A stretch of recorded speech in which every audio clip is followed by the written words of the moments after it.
Winfield. It's Miss Hamp here, and I am doing a little research on some apps that we could use in our classes, just to see if we can find something that'll help increase engagement, maybe gamify a little bit.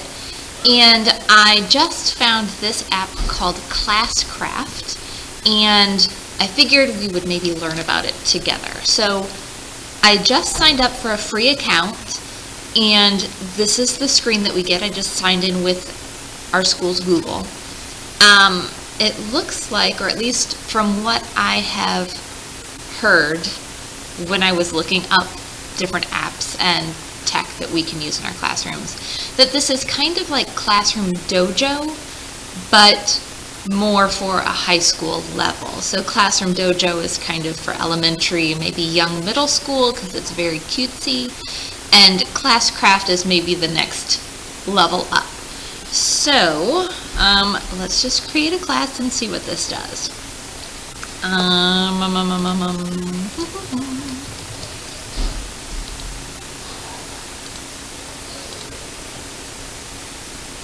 It looked like this is fully integrated with Google and Canvas and Clever, so that's handy.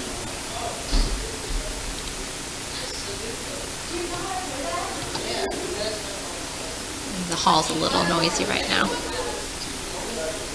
Okay, so it looks like we can watch some tutorials.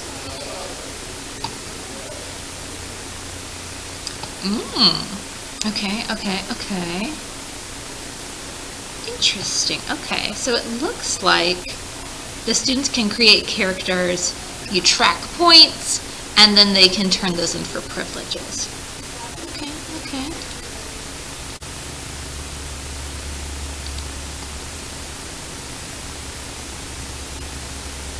Ooh, socio-emotional learning. Hey, look at there. Let's see, let's do these. Okay. Yes, self-control.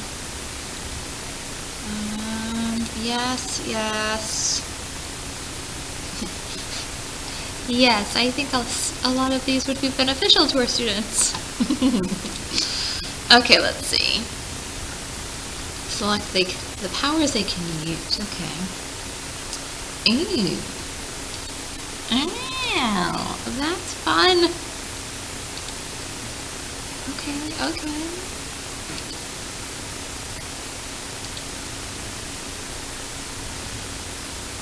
Okay, let's just do those. Okay.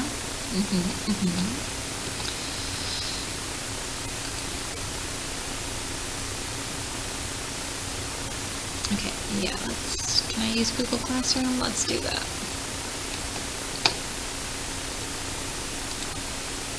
Probably just going to use my library aids. They tend to be my guinea pigs.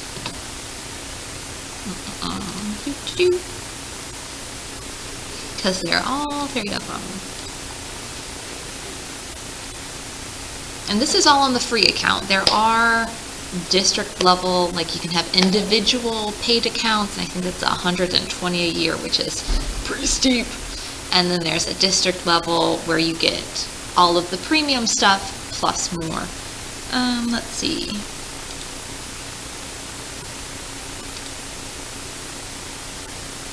Okay, so I think I'm going to come back to this video once I've had my students log in, and we'll see what they end up doing. So, to be continued. Alright, so maybe I lied a little bit. So I was going to have my students go ahead and log in, but I won't see them again for a couple of hours because, student aids. So I won't see anyone till 6th hour, and it's only 2nd hour. So I was fiddling around, and I thought I'd just kind of jump in here. So we've got all of my kids from the classroom that I imported. Looks like I have an import code for each of them. But it looks like you can also, if you have a full classroom, group them as teams, so you can kind of have them compete with each other. I also see that you can add maybe parents and co-teachers. Just a second, I'm recording the video right now. Here we can show, I guess you just that's how you add points. These are the powers that I chose for this kind of first go around. But it looks like you can also kind of set up how you want to add their powers, how many points they get. But over here it looks like you can do sounds for everything. You can sort different ways. So it looks like you have a lot of options to kind of make this your own.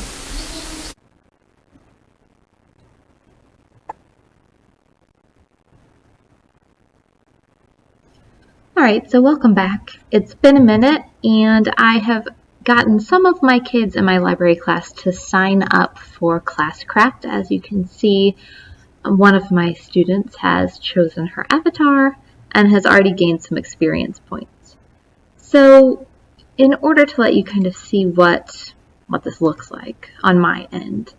So I only have 3 library aides, and these are the 2 that I have seen since I started investigating, so they have made their avatars.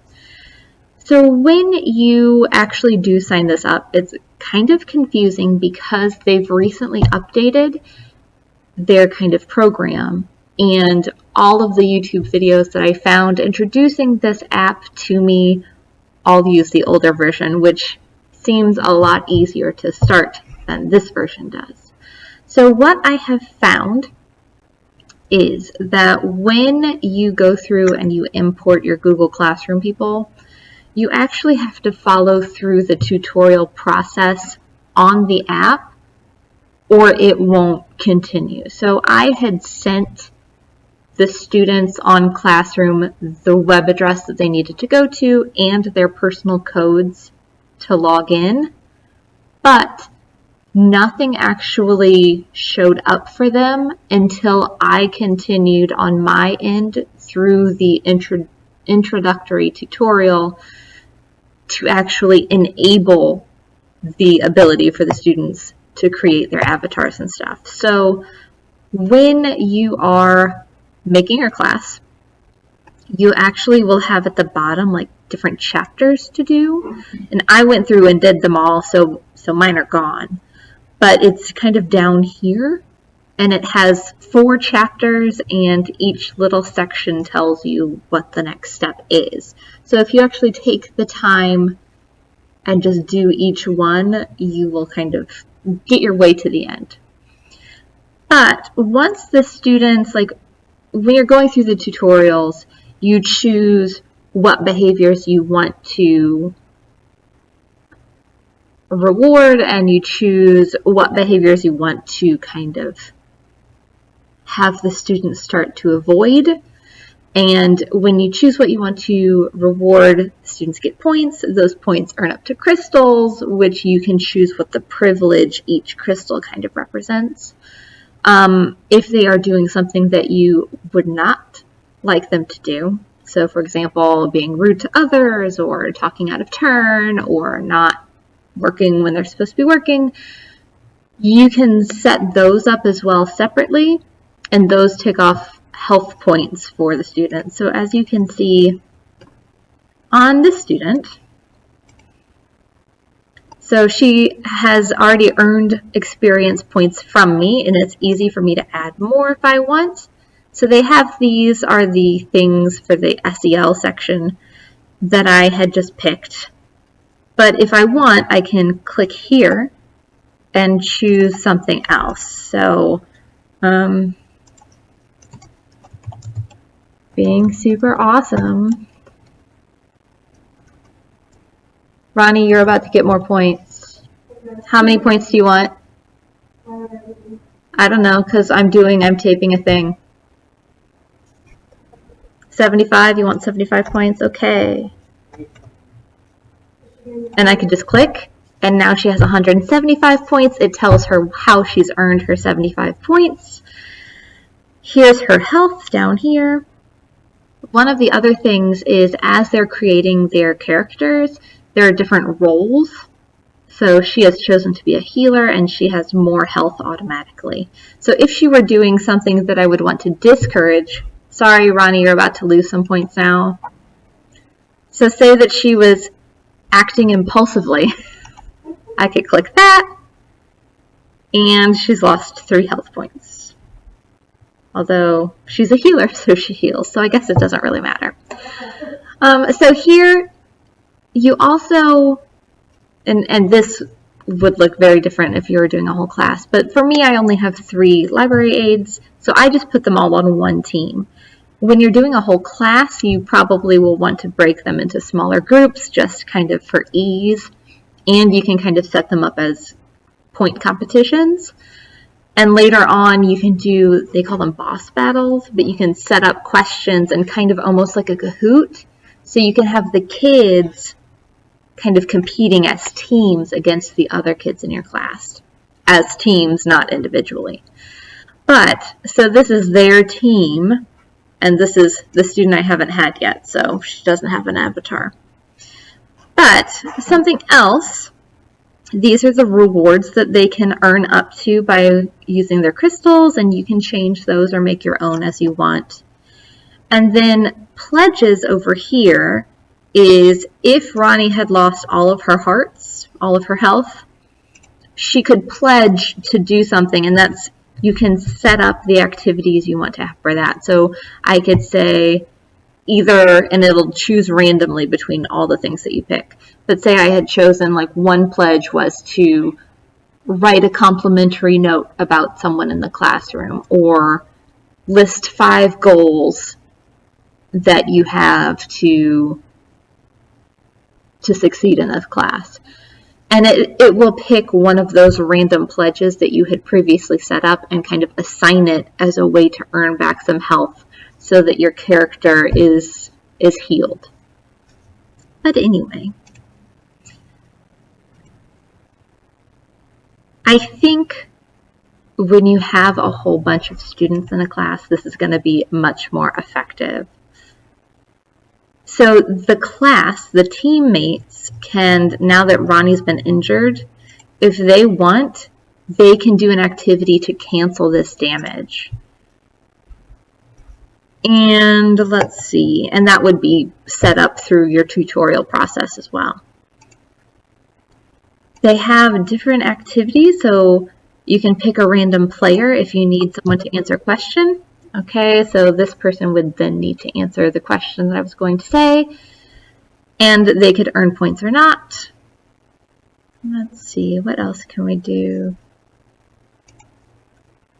I think, like, the actual time of this is really just getting it set up. Once you had your class set up, you can just have this running in a separate window. The kids are doing all their stuff, and if Rianne is doing all the stuff she's supposed to be doing, boom, points, she gets a little pop-up, and it's not really any extra time out of what you're doing after you've got this set up. And I think, like, looking through some of the quests, so this is where you can set up, see, and it gives you tutorials for all these things, but you can create lessons and assign them through this, and I think that's still on the free section. You can set up a volume meter, so if they're getting noisy, oh, this was on one of the YouTube things, and it seemed really kind of neat. So you set up the volume that you want to be kind of your upper limit, and it uses your microphone and kind of keeps a scale going. And the thing is, like, they get a prize if they don't go above. They get a reward of points. But if they do go above that volume level, it will say, hey, you've just gone above this volume level. But don't worry, you could still earn some points, but it cuts that kind of the treasure down by half every time. So if it's originally 200 points and they go over, okay, whoops, you can still earn 100 if you quiet back down. And then if they go over again, oops, you can still earn 50 if you quiet back down. So it's kind of just, it always gives you a reminder, and there's still a chance to earn something, but not the full credit kind of a thing. Let's see. Now, I'm not going to actually set it up though, because I literally have 3 kids. What else do we have in here? The kids can write kudos to each other. That can be one of the things that you kind of set up as a possible consequence. So like they give you an example select boss, kind of boss review thing. But